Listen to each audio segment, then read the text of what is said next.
Hey guys, Dan here with your TV news and reviews for the week. We've got 7 new shows for you this week. We have never done that many, but a couple of weeks ago, in just the span of 2 days, there were 7 new shows that premiered, so I figured we'd tackle all of them here. And they're all on different networks and streaming platforms, which is also kind of rare. Usually I'll have at least, 2 from the same channel or whatever, but these are all different from both network and streaming, so we'll get to all of that. But first, some news items for you, always starting with the renewals and cancellations. I don't watch any of these shows, so this means really nothing to me, but So You Think You Can Dance renewed for season 17. Now, it's a summer-only show, so I think that means it has been on for 17 years. A lot of these shows, like Survivor's entering its 40th quote-unquote season, but really they do 2 cycles a year, so it's really the 40th cycle of Survivor. But I think So You Think You Can Dance has only been on during the summer, unless maybe it didn't start out that way. I don't know, but that is opted now for year 17. Ellen, Game of Games on NBC, that has been a pretty consistent performer, usually in the winter time, typically between like America's Got Talent cycles or The Voice cycles or something like that. But that has been renewed for season 4. Also on NBC, The Blacklist, which I did watch the first 2 episodes of way back in the day, and sort of got bored with it. I know everybody got hooked on it real well the first couple of seasons, and they moved it to Friday about 2 years ago, and it's still performing fairly consistently, at least for a Friday night show. So they are bringing that back for season number 8. And then the final one is Amazon's Bosch, which is entering its 7th and final season. Now, that is pretty like a flagship show for Amazon. I've never watched it, but I know it's supposed to be a really good drama, and it is by far Amazon's longest running show, both in seasons and number of episodes. It's already logged over 50 episodes in the first 6 seasons, and there's no episode count yet for what will be the 7th season, but most of their shows have not gone past year 4. They just canceled the Billy Bob Thornton show Goliath after season 4, and also The Man in the High Castle only went 4 seasons. So 7 years is a big deal. I mean, it's it's kind of like Netflix. Like, most of their shows only last 3 or 4 years, but they do have a couple of flagships that have lasted 6 or 7 years. House of Cards, Grace and Frankie, and Orange is the New Black. So I guess Amazon decided to sort of cut their losses here. With streaming, the whole idea is bringing new eyeballs to the platform. And that's why, a show like Stranger Things can go, maybe 5-6 years, I don't know. Depends on, I guess, how quickly the kids grow up. But, shows that are sort of very popular at first, like Santa Clarita Diet, let's say, just sort of fizzle out after 3 years because, Netflix is like, well, it's not bringing any new people to the subscribers, so forget it. Amazon, I always think of as a different beast because I feel like, I would have Amazon Prime regardless because of all the benefits you get with the shipping on Amazon products. So I never really think of Amazon Prime as like I'm paying for these shows. So I don't know if other people feel the same way, but when I think about like all the streaming things I pay for, I sort of consider Amazon as an afterthought because yes, I do pay for it, and yeah, I guess I pay more now than I did back in the day when it was mostly just, hey, we'll ship your products for free.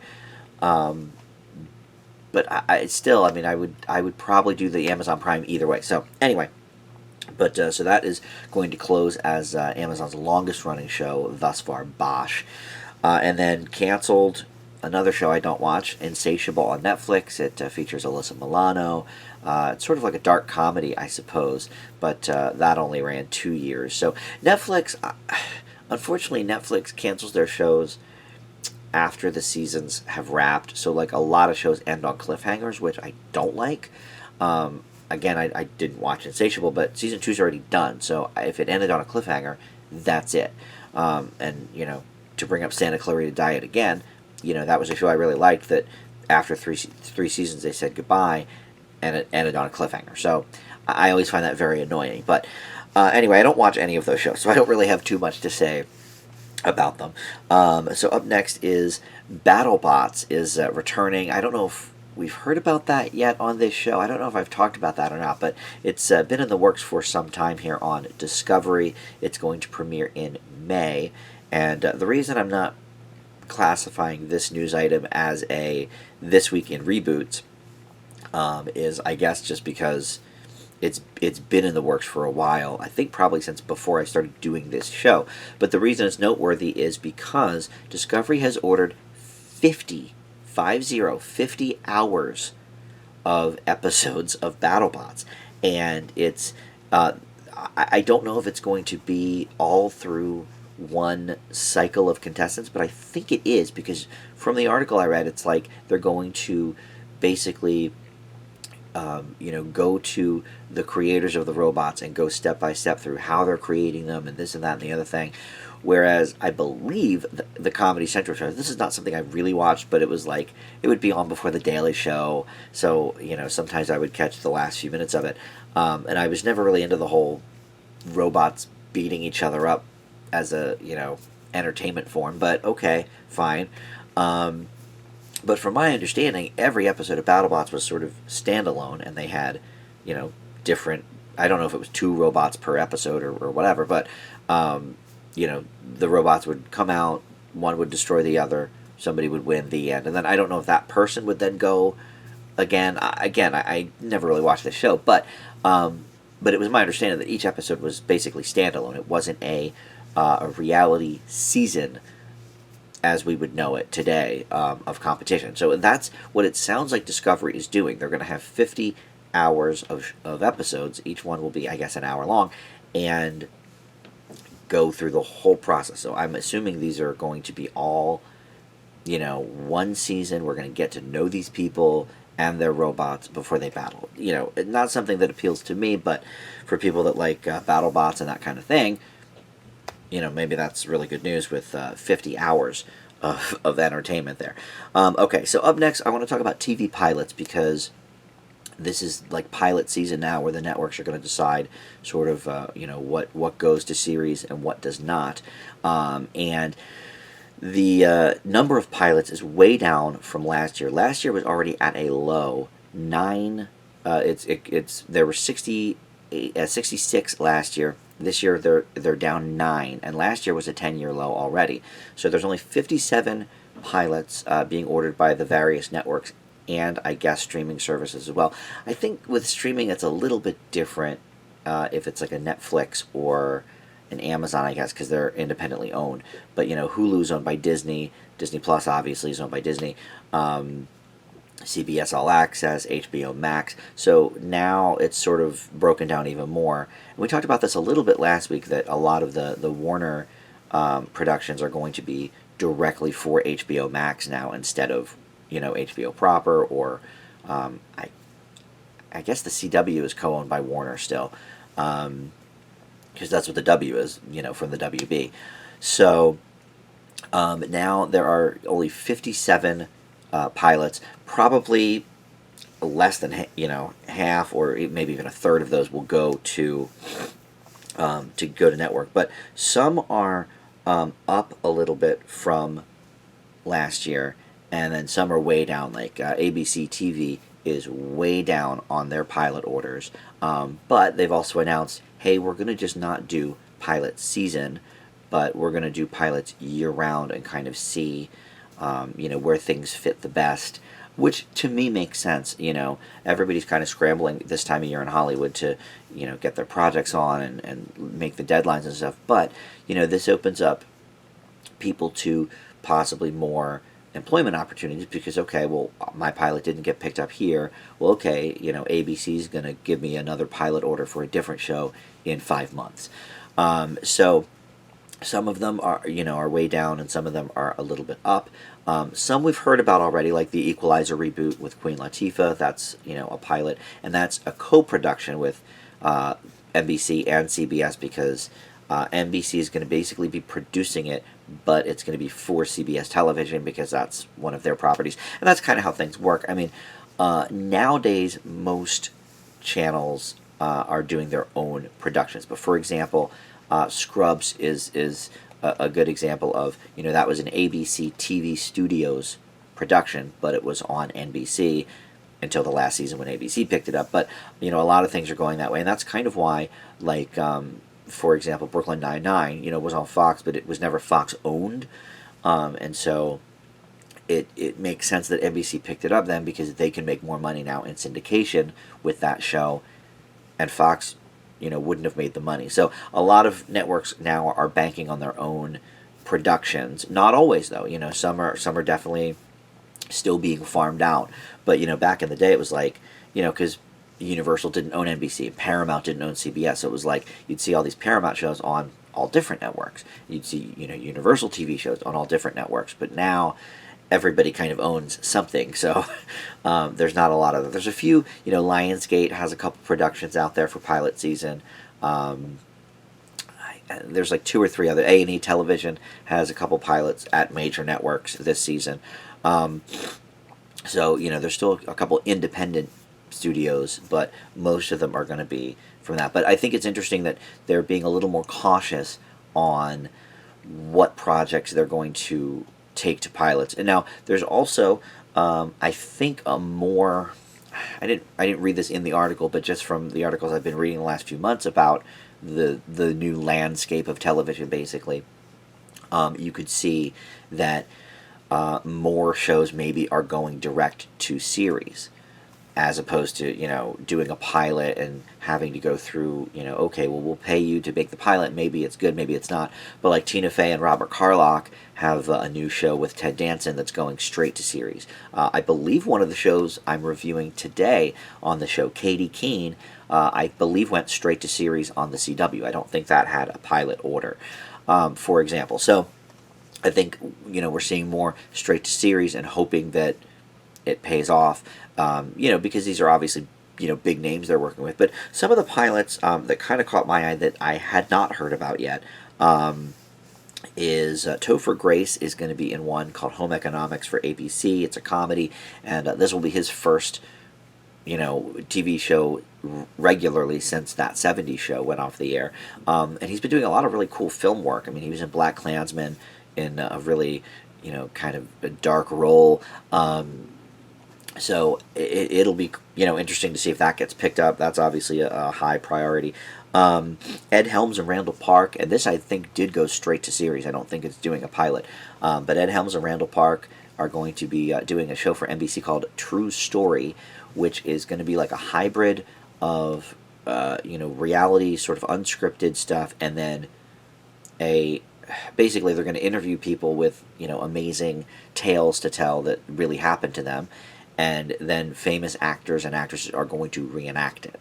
And so they're kind of hosting it. I guess maybe they'll be doing the interview portion, and then some of their buddies, I guess, will be doing some of the rest. But so that should be interesting. And then there's also Will Ferrell and Paul Rudd are going to be doing a pilot called The Shrink Next Door, and this is something that has not been approved by a network yet. I think they're just going to make the pilot independently and shop it around. But it's going to be about Will Ferrell, I think, is playing the Shrink. And then Paul Rudd, now of course these guys are old buddies from the Anchorman series. Paul Rudd's going to be the guy next door, and I guess he sort of slowly overtakes Will Ferrell's life in so many ways, and even so far as to move into the house. So that should be interesting. I'm not sure where all that can go past a one season series, but I guess we'll see about that. One other one that caught my eye, and this also is going straight to series, and this was announced a little while ago as well, but no details were made available yet, and now this show has a star. AMC is going to be running a hour-long sort of hybrid comedy and drama, and by that I don't mean it's a dramedy. I mean some of it's going to be shot in front of a studio audience with the comedy portion, and then it's going to go out of that and be a drama. It's called Kevin Can Go F Himself, and obviously it's a take on Kevin Can Wait and that kind of thing. But it's about a sitcom wife and the actress that portrays her. and her sort of being pigeonholed into this one thing, and we see her life outside of that. And it's going to be Annie Murphy from Schitt's Creek, which I don't watch, and I know I should because I feel like I would love it. I guess I'm sort of waiting for it to wrap up, and then maybe I'll just binge the whole series. But this is nearing its end right now, and they've already shot the final episodes, so it's freeing the cast up to do other things. So Annie Murphy's going to star in this. There's no release date for it yet. It may not come on until 2021, but it also may come on in the fall of 2020. I mean, cable networks kind of just put things on whenever, so it's not like they have a fall schedule, so to speak. So those are some ones that caught my eye. And then for this week in reboots, it's another movie to TV series. I guess maybe they've run out of TV shows to do, so now they're just farming for movies. Last couple of weeks we've heard about Turner and Hooch, we've heard about the Mighty Ducks. So this one is going to be for Amazon. It's A League of Their Own, and it's going to star Abby Jacobson from the Broad City Show, and then Darcy Carden from The Good Place, who plays Janice, like one of the best. I love The Good Place. So that should be interesting. I don't know how I feel really about Abby Jacobson. I don't really love Broad City. In fact, I kind of don't like Broad City, the couple of episodes I've seen. So, but I have no real opinion on her. She might be, funny outside of that. I don't know. But Darcy Carden is great. I will try. Good Place is now one of these shows that's in the pantheon of like anything these people do, I will try. I mean, I always would watch anything with Ted Danson, or Kristen Bell, really, for that matter. But now that I know some of these other actors, I will try pretty much anything from people on The Good Place. So that should be interesting. That will premiere, I guess, sometime in 2021 on Amazon Prime, A League of Their Own. All right, so let's get to the reviews. Like I said, I have 7 of them. We've never done 7 before, but over the course of 2 days, a couple of weeks ago, 7 shows premiered on 7 different networks and platforms. And so I thought, well, let's just do all of them. I was going to just do 6, but I'm like, how do I pick and choose which one I don't do? So we're doing all of them before we move on to, other things that have come since. I'm still about 2 weeks behind. I keep saying this every week. I was sick for a week in January, so I didn't do a show. So I'm kind of been playing catch up since then. But so here are the 7 shows we've got. I guess I'll go from the back. Interrogation, which is on CBS All Access. Briarpatch, which is on USA. Katy Keene, which I just mentioned, is on the CW. Locke Key is our Netflix show for the week. They've got at least one every week. Mythic Quest, Raven's Banquet is on Apple TV+. Indebted is on NBC. And Tommy is on CBS. So other than, I guess, CBS and CBS All Access, which is almost the same thing, we've got 7 different platforms here with 7 different shows. So first, we're going to talk about Tommy just because I think it's certainly the highest rated of all the shows we're going to talk about, but also maybe one of the higher profile ones because it's Edie Falco in her first starring role since Nurse Jackie. And of course, way back when she found her star with The Sopranos. So this is somebody that people have been watching on their televisions for 20 plus years now. And so in this series, it's a classic CBS hour-long drama. I would say probably procedural, because most of them are on CBS, but every so often they have one that's not. The Good Wife wasn't really. But basically, this is, Edie Falco is the very first female chief of police at the LAPD. And not only that, but oh my gosh, she's a lesbian. So she's got both of those things as firsts for her career. Her name is Abigail Thomas, but she goes by Tommy based on her last name, so that's why the show is called that. And in the first episode, we kind of see that she's got a real estranged relationship with her daughter that we're learning about. So that part, I guess, will be sort of the ongoing character part. And then I think each case, probably week by week, will be more of the procedural. That's my guess. So in the first episode, we see her, first becoming the chief of police from a slightly checkered past, you could say. and the case she's dealing with as her first one really on the job is this major thing for immigration. Such a hot topic now. All the shows are doing it, and so this little girl is ripped from her mother, based on a kind of routine traffic stop, except the guy that stopped them was out of his own jurisdiction, so that becomes a thing. And then turns out the mom might have a prior record, so that becomes a thing. So what do we do with this little girl? Tommy wants to take her in herself, but she can't because she's not married, and she is just moved to the area, and da da da da da. So she calls her a strange daughter, and she takes her in, and so that's how we learn about that. So that's basically what happens in the first episode, but obviously not the whole plot of the show. That's more going to be about her asserting herself as the first woman and first gay woman to be the chief of police at the LAPD. We end the first episode with a big press conference, and there was some debate about, well, you shouldn't reveal who you are and this and that. And so she scripted this thing that's kind of boring the panel. So she decides to just say, okay, forget the script. I am a gay woman, da da da da. Okay. So, other than the obvious, pandering to the CBS crowd, which is mainly older viewers, to make them, seem woke with the lesbian plot.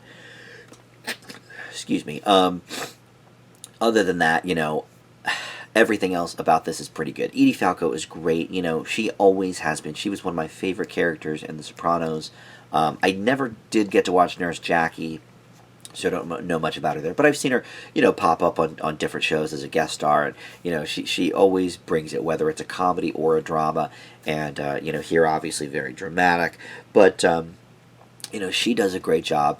And I would say this is probably the best offering CBS has had this season. I'm trying to think. Well, I did like Evil a lot. Maybe Evil's still my favorite, but it's much better than All Rise, the law show they have going on. It's way better than comedies. I guess The Unicorn's pretty good too. I always think Bob Hart's Abishola when I think of new CBS comedies, just because The Unicorn is not laugh track. It's just so off-brand for CBS, which is good. I think they need to delve a little more into off-brand stuff. That's why The Good Wife was so great, because it was a drama but not a typical CBS procedural. It was more of a serialized drama. There were different cases, but we got to know the characters really well. I feel like this kind of is going to be that. At least we'll get to know Edie Falco's character very well. And I guess usually that's the case when they have an actor-driven show. Like when the first CSI premiered, nobody had really heard of those actors. But Juliana Margulies, obviously, Good Wife was sort of built around her. And I think this is probably going to be something similar, which I like. But yeah, the acting's great. The script was good. I mean, I was into the case she was doing. I was intrigued by the interplay between her and everybody else and trying to find out, what exactly is going on. But it's very obviously pandering to, I'm woke. There's a lesbian on my show, Tommy, that I watch. That seems a little bit, sort of behind the eight ball. I mean, that would have been more shocking or relevant maybe 5 years ago or more. But now it's sort of just like, okay, we get it. You're trying to, everybody's got to have, every show's got to have a gay character these days. And as a gay man, that's okay. But the way they did it here is very forced, I felt like. So I do knock it down a little peg for that. But other than that, I mean, I think it's going to be a good show. I think it's going to be another one that lasts a while on CBS. Edie Falco's a great lead. So I leave Tommy with a B+, and that airs new episodes weekly on CBS. Up next is going to be the other major network big name show, and that is Indebted over on NBC Thursdays. NBC really struggling to figure out, I think, what they're going to do next year on Thursdays, because they've been trying to build their comedy block back up for a couple years now. And I mean, I guess it started all the way back with My Name is Earl and 30 Rock and The Office.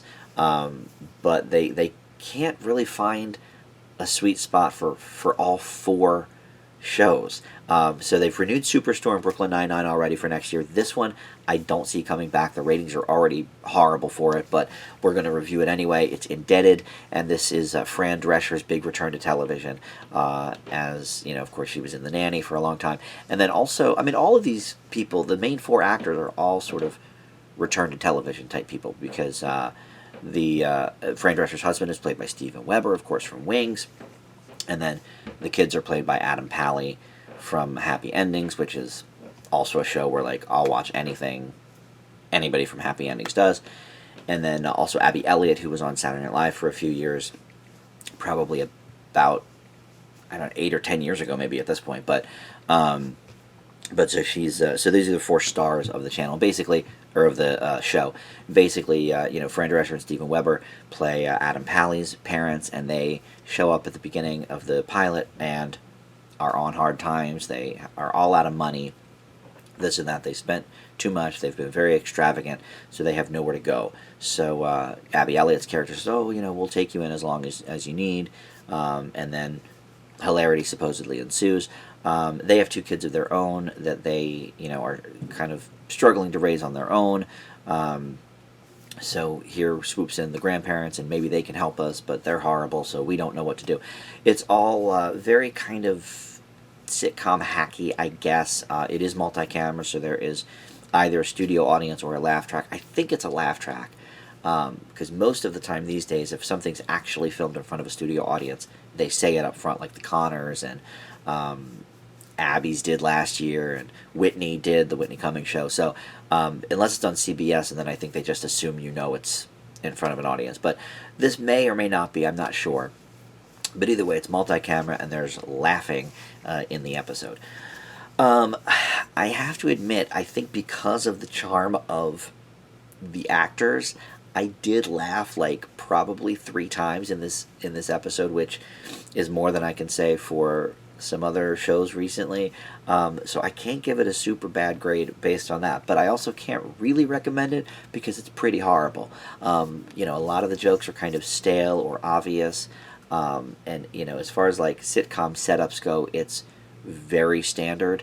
But I have to admit, I did laugh a few times, and I like these actors, and I like their chemistry on the show.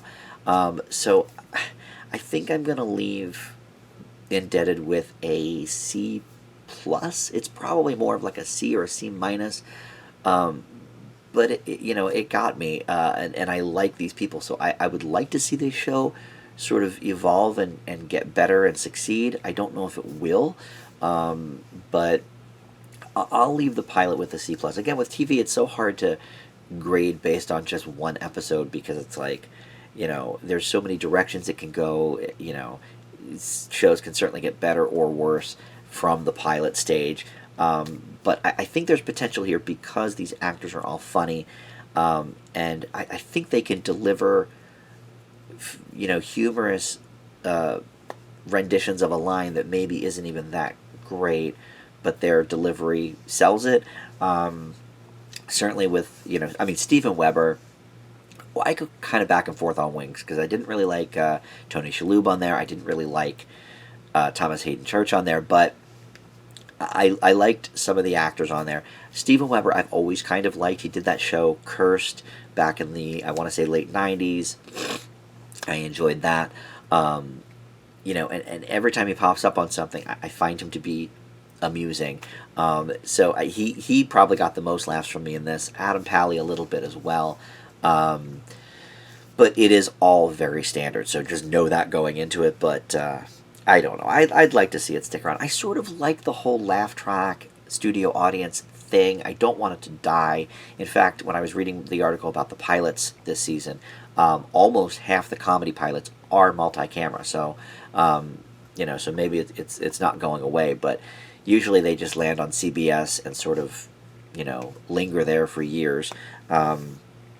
And on other networks they seem to die, but I don't know. But I liked it, but it is quite basic. So up next is the other sitcom that we're going to tackle. That's why I'm doing it next. This is on Apple TV. TV Plus. It is Mythic Quest Raven's Banquet. Now, this is a show created by Rob McElhenney and Charlie Day from Always Sunny. It stars Rob McElhenney, so right away I'm like, this is another show that, like, anything that any of the Always Sunny people do, I'm gonna at least watch. I loved the Mick. AP Bio, I go a little back and forth on, but I'm excited that that's coming back for a third season on the Peacock streamer. But here we have 10 episodes that have all been released. Apple TV goes back and forth with what they do. Sometimes they put the first 3 episodes out, and then it's weekly after that. And sometimes they put out all 10 episodes at once, and that's what they've done here. So you can watch this whole season and binge it if you'd like. And basically, it takes place in a video game development culture. Rob McElhenney plays the lead, Ian Grimm, who is the original creator of the Mythic Quest video game, but now they need to up their ante because, you know, Mythic Quest has been out a few years. They need something new, so okay, let's do this Raven's Banquet sort of game. And the cast here is pretty high quality. F. Murray Abraham plays the story writer for the video game. Danny Putty is in it from Community. David Hornsby is in it, who plays Rickety Cricket in Always Sunny. And then a few other people I don't know, but they're also very good in this. Ashley Birch, Iman Hakim, and Jesse Ennis. But basically, in the first episode anyway, they are deciding how to launch this new game. And, you know, the launch is just a few days away, and one of his designers decided to put her own little stamp in the game with a shovel, and, you know, it goes horribly wrong. You know, Ian Grimm hates it. This little kid that they sort of leak it to that has a 10 million follower YouTube channel that reviews video games, who's probably 10 years old, you know, he pans the shovel, so they have to figure out how to, you know, do it better. And I think this is, as well, sort of like Indebted in a way. This has a very classic sitcom feel to it. I think you could very easily put this in front of a studio audience or add a laugh track, and I think it would feel very much like some of these classic workplace sitcoms of the 80s, honestly. I mean, it's it's not, that's not a slight. I'm not saying that it is old-fashioned. I mean, obviously it's at a video game developing place, so it's you know, it's cutting edge. It's got, you know, current stuff going on, but the feel of it is very much steeped in classic sitcoms, much more than the Mick or AP Bio. I think Rob McElhenney has sort of stepped out of his comfort zone. Like, those shows were more like, oh, it's Sweet D from Always Sunny, but now she's a nanny for these kids, or, you know, oh, it's, you know, I forget Glenn Howerton's character's name on Always Sunny. You know, oh, but he's, you know, he's the same character, but now he's a bio teacher that doesn't want to be there. So it's like, this is definitely stepping out of Rob McElhenney's wheelhouse. He is not just playing Mac as the head of a video game company.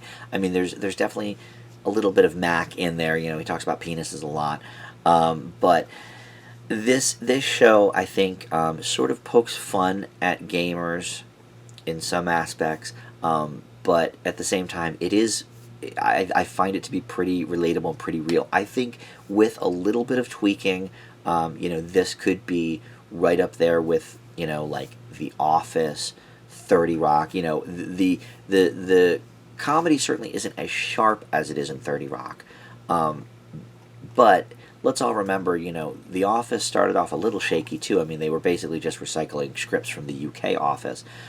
So here it's like, you know, this show reminds me of, to mention another recent workplace sitcom, which did have a laugh track, The Great Indoors with Joel McHale. It's a lot like that, but way better.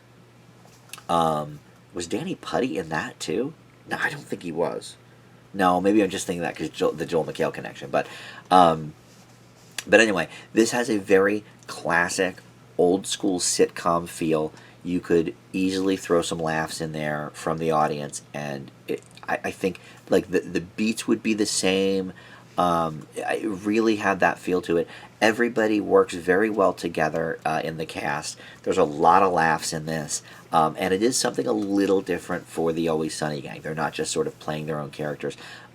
So for all of those reasons, I definitely recommend Mythic Quest Raven's Banquet. I leave this show with an A minus. I found it really enjoyable.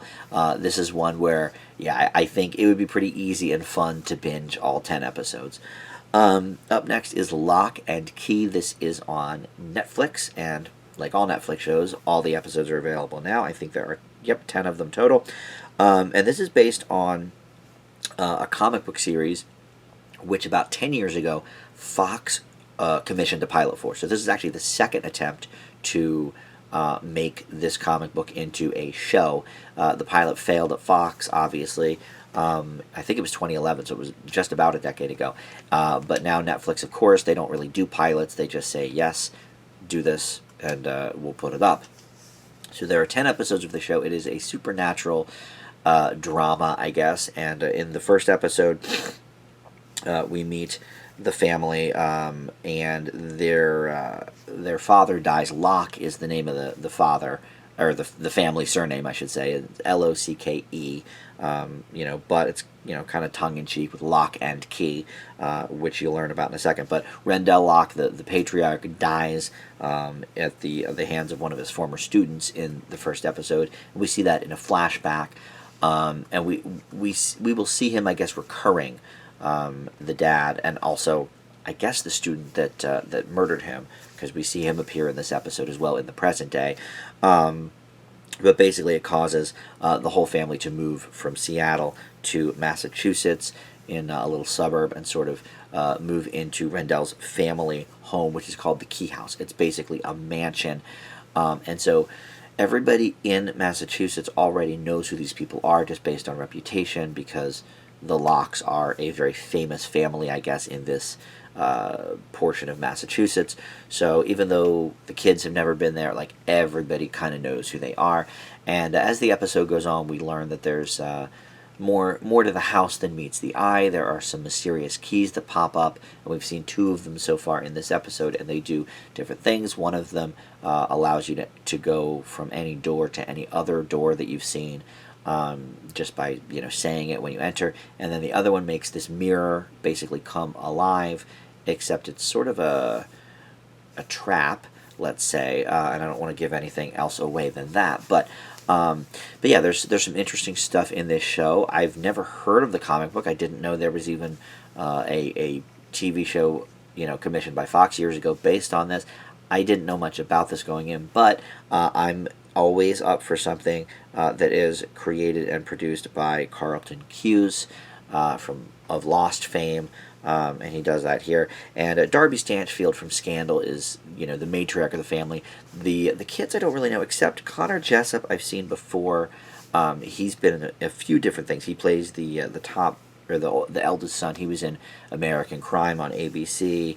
And he's been in some movies as well, but he was in Falling Skies as well, which I didn't watch. But he plays the oldest son, and yeah, it's an interesting show. I mean, I think it takes a little time to get going, but I think that sort of just adds to the mystery of it all.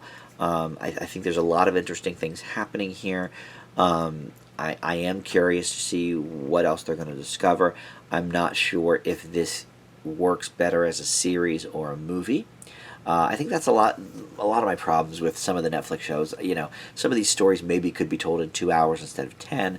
But I think because of the nature of this, and the different keys and stuff doing different things, I think there is a lot to still discover with this show. So I think a 10-episode run sounds great, and maybe a second season. It's not billed as a limited series, it's billed as a drama series. So hopefully that means if it's well received, we'll get a season 2. But it's definitely very interesting right off the bat. Very enjoyable characters, and you feel bad for them, because obviously they're grieving the loss of their father, but also uprooting themselves to a new place, and sort of discovering different things along the way. And some of the people were present when the father died, so they're dealing with that. I think there's a lot of layers to peel back in this show, and I think it does a good job of conveying the mystery and the tension. And the set design, by the way, is great. Both with the mansion, and just sort of the the spookier elements, like Inside the Mirror, and I don't want to give too much away, I guess, but let's just say that some of the other characters that are maybe more supernatural, I think, are sort of well designed and such. And obviously, that comes from the comic book they're basing it on, but I really enjoyed this. I give Locke and Key an A minus. All right, so I try to keep these shows under an hour. So let's try to do our last three fairly quickly here. So we go over to the CW for Katy Keene. This is the latest in the Greg Berlanti stuff. He is really the head basically of the CW over there. He does all of these shows, and this is from the Archie people. Katy Keene was sort of a spin-off comic of Archie back in, I don't know, maybe the 80s is when it started. I know when I was a kid, Katy Keene was already a book, a comic book. I'm not sure how far back she goes, though, but so this is sort of a spin-off of Riverdale. It takes place in the same universe, certainly, because Josie, actually from, or no, is it Josie? From the Pussycats. And yeah, Josie comes over to New York. This is, far from Riverdale. This is in New York, but it takes place, I think, a few years after the events that are taking place currently on Riverdale. I gave up on Riverdale in the beginning of season 3, and I think it's currently in season 4. So, I don't know what's currently happening on Riverdale, but Katy Keene stars Lucy Hale as the title character, and she basically is trying to make a name for herself with, the fashion world, and she is also from Riverdale. I don't think we saw her in Riverdale, the show, but obviously, she knew Josie right away when Josie arrived in New York, so, she's from Riverdale at least, and she was in the comic books too, so it all makes sense, but I can't think if Katy Keene ever was on Riverdale or not, but either way, this is sort of it's a drama, but it's a drama in the CW fashion, great soundtrack, and Josie, of course, wants to be a singer herself, so there's some original music there as well. I think this is sort of the hybrid show that the CW needs, because everything on the CW, including like the new Nancy Drew and everything is either supernatural or superhero, and Riverdale did not start out that way, but throughout like seasons 2 and 3, it got like real supernatural, and so that's why I kind of gave up on it, because I'm like, it's just like every other CW show. But this sort of bridges the gap between all of that stuff and then the recently canceled shows Crazy Ex-Girlfriend and Jane the Virgin, which were sort of, the outliers on CW. Crazy Ex-Girlfriend was like amazing. It had no place on the CW. But maybe CW in the days of yore, where they had like One Tree Hill and stuff. But this sort of is the hybrid between that, because it involves people from Riverdale, but there's no supernatural element to it. It is just a straight ahead sort of teen drama, you could say, in the vein of like a 90210, I guess, which the CW also, brought back a few years ago. Lucy Hale is very likable. I think she, I didn't watch. She was on the Secret Liars or whatever was it called? Dirty Little Liars, Pretty Little Liars, yeah. She starred on that. I never watched that show, but she's always likable. When I see her pop up on shows or in interviews, and she brings that likability to this character. The show itself reminds me a lot of The Bold Type, which is people are trying to make it in sort of the journalism industry, but girl fresh in the big city. And so it reminds me a lot of that, which I do watch The Bold Type. I think it's a pretty good show. But this has a lot of those same tropes. Josie, she was working on her singing back in Riverdale, so we already saw some of that. And so we see more of that here. She's like trying to land a demo and everything. It's okay. And the songs are okay. Nothing about this is like amazing, but I think it's enjoyable enough. And I think it is good that the CW is at least branching out again, and not. I was so mad that they made Nancy Drew like a big supernatural show. Why can't she just solve regular people mysteries? I don't know. That in itself is a mystery to me. So, for that, I do give the CW a little bit of credit, especially spinning it off from a show that has become very supernatural in tone. This at least is grounded in reality, if not very original. So I leave Katy Keene with a B minus. So 2 more to go. Let's shoot through these. So we've got Briarpatch over on the USA Network, which I think I've only done one USA show. They don't have a lot of shows these days that are premiering, but I believe that's the home of Treadstone, which was the Bourne Identity type series. So this is also based on a novel, actually, of the same name, and it stars Rosario Dawson, and basically she is a detective that, or I'm sorry, her sister was a detective, and right, yeah. She is killed. Her sister's killed in a car bomb. So Rosario Dawson, finds herself in this city, San Bonifacio or something. It's a fake city, to find her sister's killer, and in the process, she starts kind of interviewing people, and each person seems weirder than the last, and she's trying to untangle this web, and J.R. Ferguson, who we know from The Connors. He plays Ben on The Connors currently, and he's been in some other shows that I've really enjoyed over the years.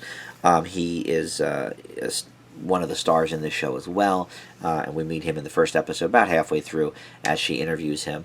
I don't know how many episodes this is slated for, but it's a weekly show, of course, because it's on actual TV, but it's interesting enough, but I think the real hook of this show is the Twin Peaks vibe to it. It is very David Lynch. It's very sort of, I don't want to say supernatural, because I'm not sure that's necessarily what we're dealing with, but it's definitely got that weird vibe. So as the episodes go on, I'm not sure if the storyline progresses at an interesting pace, or if things are going to be a lot more stylized. The first episode, there was a nice kind of mix, because the first 15 or 20 minutes, everything seemed kind of normal, I mean, except for the car bombing, but like, in terms of, a normal show you would see on CBS or something, seemed kind of in that vein. But then, like, the more Rosario Dawson was in this Texas town, the weirder things kind of got, and so I would like to see this show not go completely style over substance. I would like it to be more of an even mix. I did not watch Twin Peaks personally. I know Merlin wants me to kind of get in on that. I'm sure I'll probably pick it up at some point. I do have the original series on DVD. I haven't gotten the reboot yet, which may, by the way, be coming back for another season on Showtime. But that aside, the mystery element of this is right now good and intriguing enough, but it is definitely a stylized show, and I would like to see it remain sort of a good mix of style and substance, as opposed to one over the other. So for right now, I'm going to leave Briarpatch with a B. Rosario Dawson's great in it, by the way, as she usually is. So I'm intrigued to see where her character goes, and I'm not sure if her character's crazy or not yet. We don't know. We'll maybe find that out, in subsequent episodes. But yeah, I rather enjoyed this, so I'll leave it with a B. And our final show is Interrogation. This is on CBS All Access. This is sort of a true crime drama show, and it's an interesting concept. It basically takes a real, true event from 30 years ago in the early 80s, about a woman murdered, and her son is the chief suspect, basically. And each episode is structured around an interrogation that is taken directly from the interrogation tapes from back then. So they're real, or the police files, I guess. I'm not sure if all of them are directly from tapes, but from files anyway. And so, where do we go from here? And CBS All Access has billed this as a sort of watch in any order you like sort of show, and then they're going to drop the final episode, I guess, at a later time. But the first 9 episodes are up now. It stars Peter Sarsgaard as the main detective. David Strathairn is the father of the kid who's being accused. slash the husband of the murdered woman, and I think maybe ex-husband. I'm getting from sort of from the first episode, but there's going to be some recurring people as well, some of which we haven't seen yet. But Vincent D'Onofrio is going to be on it as well. But so in concept, it's sort of interesting because we're sort of going in any order you like. I think most people will watch it episode 1, 2, 3, 4, etc. Like you would. I'm not sure why you wouldn't watch it that way, however it's billed, but they're sort of billing it as like a choose your own adventure true crime show. And I don't necessarily have a problem with that, especially because I think most people will just watch it in the order it's up on the channel anyway. Especially, a streaming platform like All Access, you watch an episode and then it goes right into episode 2. So it's like, unless you're gonna just watch one at a time and not watch any in order, you're gonna go 1, 2, 3, 4, etc. So, so I think it's sort of a silly concept, honestly. Though I suppose kind of interesting that you can watch it at your own order and then sort of arrive at your own conclusion. I don't know if you'll have a different conclusion of who did it based on the episode order you watch it in. I don't know. But the downfall of this show is the acting. It is mostly terrible. It's mostly very corny. And to be honest, I'm not all that interested in anything that's going on. I mean, I don't know that I want to spend 9 hours with these people trying to figure out who murdered one woman, when they do it in an hour on CSI, or whatever, So I think it may be biting off more than it can chew here. If the acting was better, maybe I would feel slightly different about the concept. And David Strathairn, I mean, he's a great actor. He's a good dad here, but he's barely in at least the first episode. Maybe he features prominently in later episodes. Maybe I'll watch episode 6 next and see. Sarsgaard as the detective, is even a little bit like, it's all just kind of like over the top, and which makes me think it's probably more from the police files than it is from tapes, because I think tapes would give us a better, more grounded sort of dialogue, but it seems very over the top and overacted and sort of generic, and so as a concept it's mildly interesting. I don't think people will watch it in whatever order they choose, so I think it's sort of a pointless concept, but it is a little intriguing, I guess. But the acting's not very good, and I don't think I will probably spend any more time with these people, because I don't really care who murdered the mom. It's probably the kid. I don't know. He's the only one I've met so far. So, but in his recounting, it's not him, but who knows? I'll probably never find out. I leave Interrogation with a D+. So that's going to do it for this week's show. We did it. We got seven reviews in under an hour, in addition to about 15 minutes of news, so huzzah. But again, since I'm a little behind, there's a lot of shows to still catch up on, so I will try to get to at least 6 or 7 more next week. I figured out, by the way, if I do 6 episodes or 6 different shows per episode of this show, I'm covering more than 300 shows throughout the course of the year, so that's a lot. So, I may miss one here or there, but for the most part, we're covering a lot of ground here on the show. But I know Hustlers on Amazon starring Al Pacino just dropped, so that will be interesting to tackle. And of course, Netflix always has stuff out, so every week there's stuff on Netflix. So I think there's 2 shows on Netflix right now that I have not covered yet, that are brand new, so we'll get to those.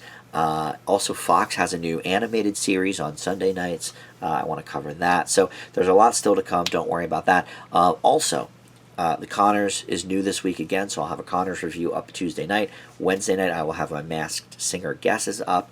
I think this Friday there's going to be a Frasier Friday, but also in the can I have Dan Does Disney with my buddy Tim. We did Saludos Amigos. I'll be putting that up very soon. And we're going to start the 2019 wrap-up with Justin on movies. We took the top 100 grossing movies and are giving little 2-3 minute reviews for each one. That's going to be a series of 4 different videos. We're going to tackle 25 movies in each one, so that is coming up as well. So tons of stuff on the channel, and then I'll be back within a week with more TV news and reviews. So thanks so much for watching. Comment below if you've seen any of these shows. Let me know, and we'll see you next time.